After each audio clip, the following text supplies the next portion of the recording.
À Marseille, nous avons imaginé la ville intelligente de demain comme étant avant tout celle de la sécurité. Une ville sûre, c'est celle qui permet l'attractivité du territoire, qui permet un développement économique et qui permet avant tout de vivre dans la tranquillité publique.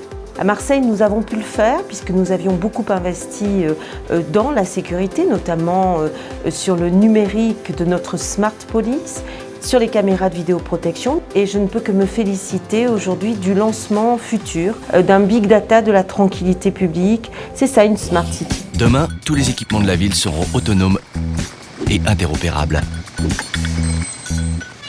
C'est-à-dire connectés et capables de collaborer ensemble.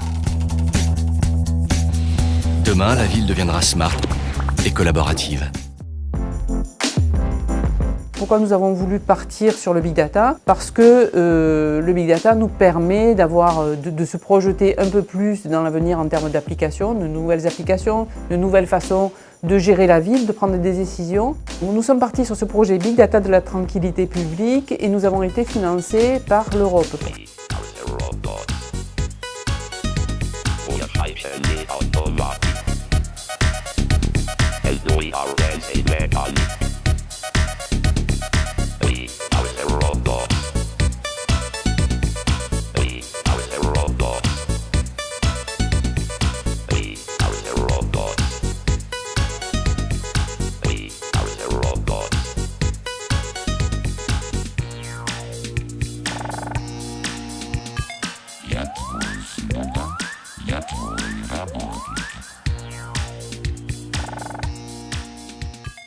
Dans ce partenariat avec Aura, de travailler avec un acteur majeur du monde des nouvelles technologies qui a cette connaissance depuis maintenant de nombreuses années, d'abord de la ville de Marseille.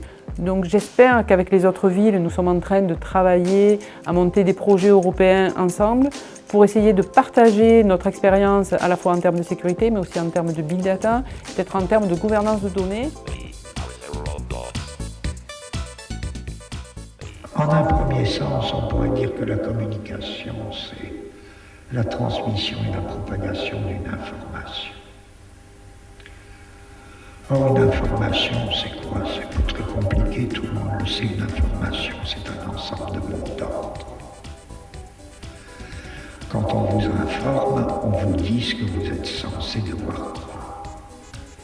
L'autre terme, informer, c'est faire circuler un mot d'ordre.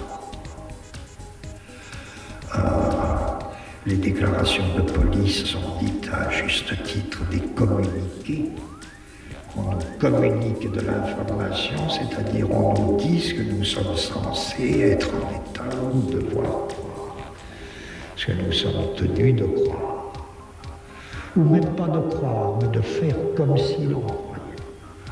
Puisqu'on ne nous demande pas de croire, on nous demande de nous comporter comme si nous le croyions. C'est ça l'information, la communication, et indépendamment de ces mots d'ordre et de la transmission de ces mots d'ordre, il n'y a pas de communication, il n'y a pas d'information.